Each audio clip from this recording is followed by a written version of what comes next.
Le Mercedes GLC s'est mué en un SUV foncièrement design. Il a abandonné les traits anguleux de GLK, son prédécesseur, glanant au passage 12 cm en longueur et 5 cm en largeur. Ce nouveau gabarit le met sur pied d'égalité avec ses concurrents, l'Audi Q5 et le BMW X3.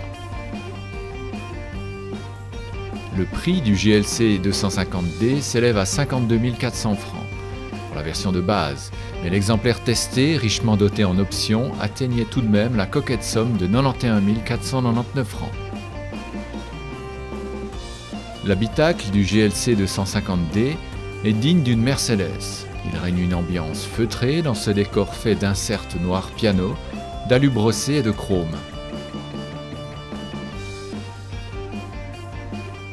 Le client a aussi affaire au dernier cri technologique. Très sophistiqué, le système multimédia se commande au moyen d'un pavé tactile et d'une molette dont l'utilisation manque juste un peu de simplicité. À l'avant comme à l'arrière, l'habitabilité est largement comptée. D'une capacité de 550 litres, le coffre est un peu plus spacieux que celui du GLK.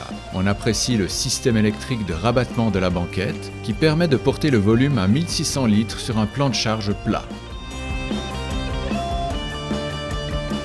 Le comportement souverain s'accompagne d'une boîte automatique à 9 vitesses, parfaitement harmonisée avec le diesel de 2,2 litres.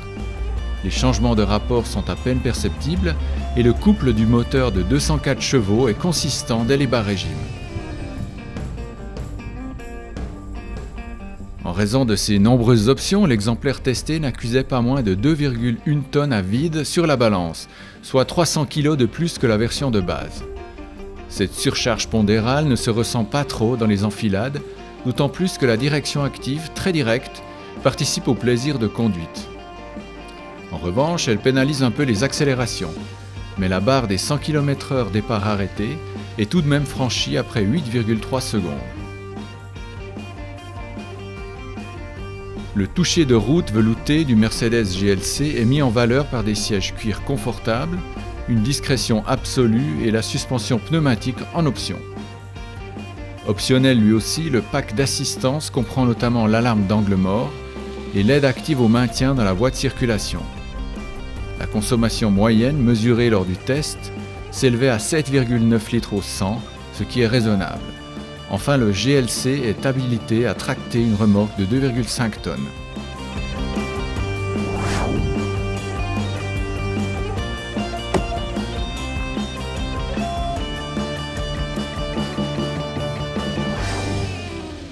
Bilan. Le Mercedes GLC 250D se distingue par son haut niveau de confort, son moteur diesel à la fois harmonieux et silencieux, et aussi la classe de son agencement intérieur. On lui reprochera la dotation peu étoffée de la version de base et une politique d'options ayant pour effet de faire grimper l'addition. La surcharge pondérale due à ces options est également sujette à caution et la consommation de 5,5 litres au 100 indiquée par l'usine n'est pas réaliste.